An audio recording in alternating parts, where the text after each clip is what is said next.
Senhor Maurício, como é que o senhor ia se sentir, bem como todos os integrantes negros aqui nessa comissão, se eu dissesse que eu me sentiria melhor em um lugar com mais brancos do que negros?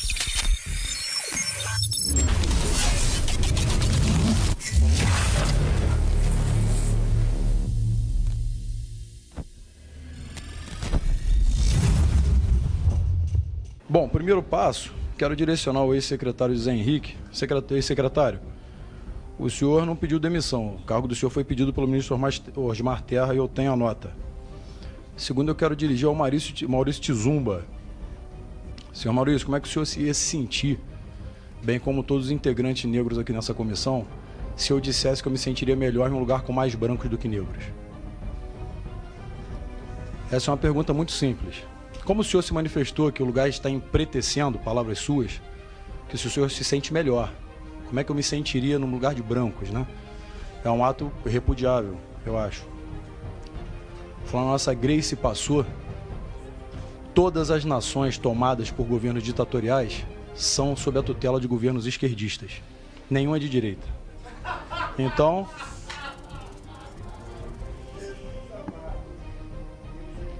Bom, eu ouvi atentamente todas as falas sem interromper. Isso denota uma falta de educação sem tamanho. Voltando ao nosso amigo Alain Deberton.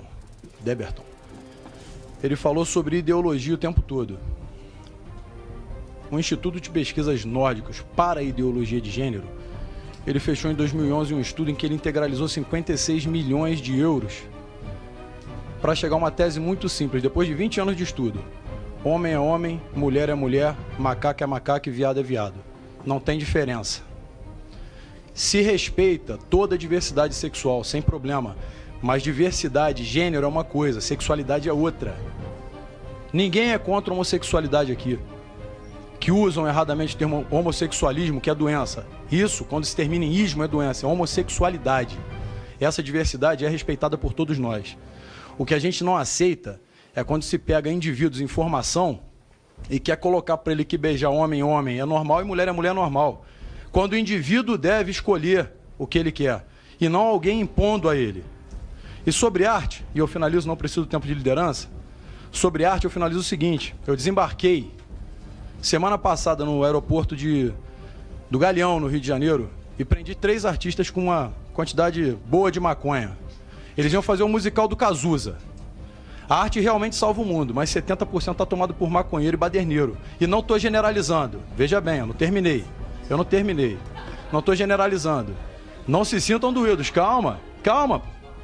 Vocês não detêm o poder da narrativa total. Calma. Não acabei, não. E eu prendi eles. Inclusive, a dona do teatro, a diretora, pediu para que eu prevaricasse e não a levasse. Não levasse eles com maconha. Estavam com maconha. E eu dei também voz de prisão a ela. E fui sarquear. O irmão também tinha um mandado em São Paulo por furto e roubo. É engraçado. Vender-se uma narrativa falaciosa de que o Brasil é um país escravocrata, ótimo, existiram escravos negros, sim, mas os escandinavos também escravizavam brancos, ingleses. Isso não é prerrogativa só de negro, não. Tem escravo na China, eu fui à China, eu sei. Tem escravo em vários lugares, pô. Se a gente falar em dívida moral, a gente pode falar, quando eu protocolizei o projeto de cessão compulsória de órgãos, que o bandido tem uma dívida moral com a sociedade por traficar, aliciar menores. Essa narrativa de eu sou a vítima, eu sou isso ou aquilo, o senhor deveria acompanhar o Morgan Freeman, que é negro e é meu maior ídolo de todos. Não tem um melhor do que ele, segundo Denzel Washington. Ambos são negros. O marido falecido da minha mãe era negro. O meu irmão era homossexual. Então qualquer um que vier falar que eu sou homofóbico está rachando a cara, porque eu não sou a respeito. O que eu não respeito é quando o espaço de A é invadido por B, de forma a você engolir um gato vivo de ré. Fica complicado. Então eu não estou aqui para gerar antagonismo social, não. Eu respeito cada um, mas quando cada um se respeita. Obrigado, presidente.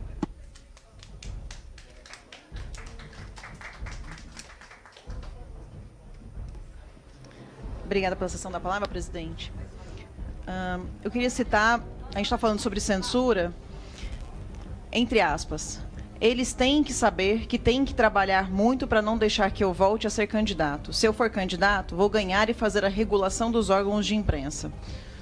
Lula disse isso ao lado da Dilma Rousseff no dia 11 de agosto de 2017.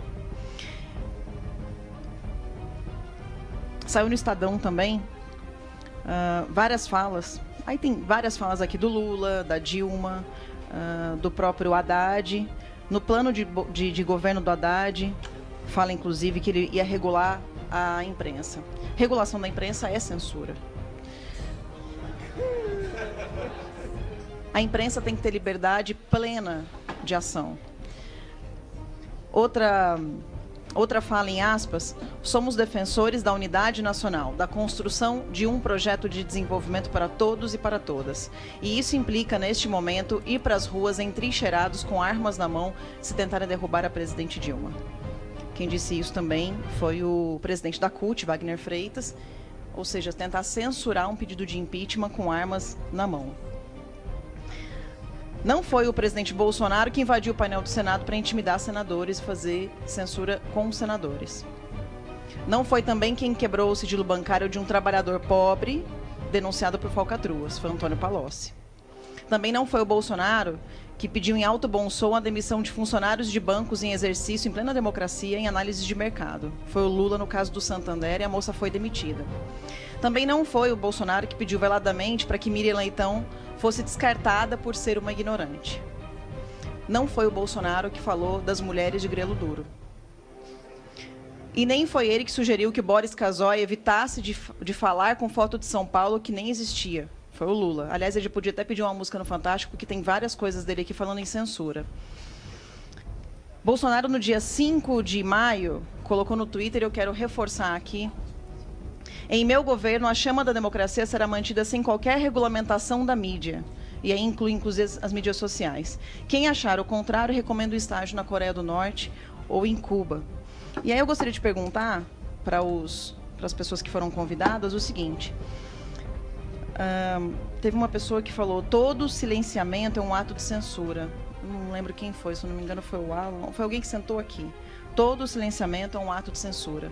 Tentaram silenciar o Bolsonaro com uma facada.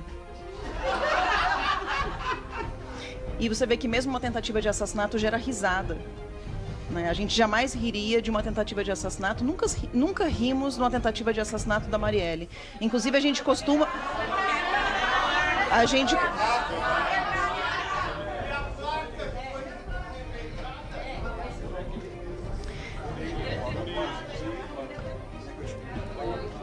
Vou ceder aqui uns minutos para ele explicar. Bom, vou explicar a placa que foi eu que arranquei. Eu que arranquei a placa.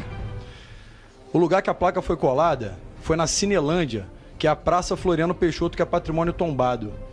Nunca se tratou da memória da Marielle, pelo contrário, até admirava a militância dela. O que acontece é que nós não podemos permitir que alguns vândalos que não representavam a vereadora e dizem, eles pegam essa bandeira e eu represento, eu sou representante, quando não é. Ela nunca vandalizou. Por que alguém vai lá e vandaliza o patrimônio público e não quer que arranque? Eu, na qualidade de policial, fui lá e arranquei e mantive o patrimônio. Ponto. Não tem que se discutir. Quem quebrou a placa foi o deputado estadual Rodrigo Amorim. Eu tenho a live, tá na minha live. E se eu tivesse quebrado, eu pediria desculpas. Eu não fiz esse ato. Eu arranquei e arrancaria de novo. Se fosse... Agora, o quarteirão Marielle, que tá lá, pela prefeitura permitido, tá lá e vai ficar intacto. Agora, quando um vândalo vai lá, pra mim não se compara, se compara facilmente a uma pichação, pô. Eu colo a placa onde eu quiser, em um patrimônio, eu vou pichar. Vandalizaram, pô. E vocês aplaudem, batem palmas?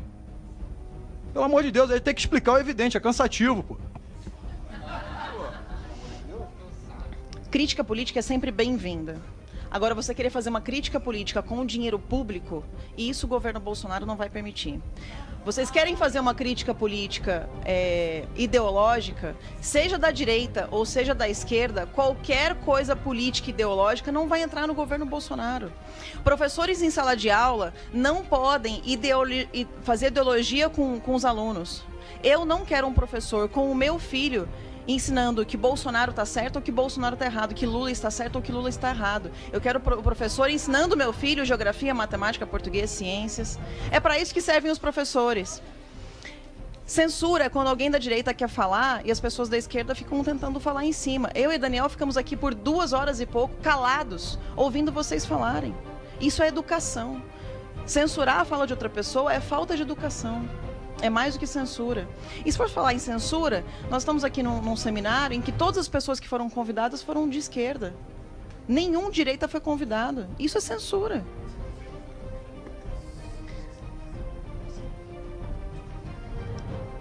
Posicionamento do PT, PCdoB, PSOL a respeito do regime militar de Maduro é de apoio.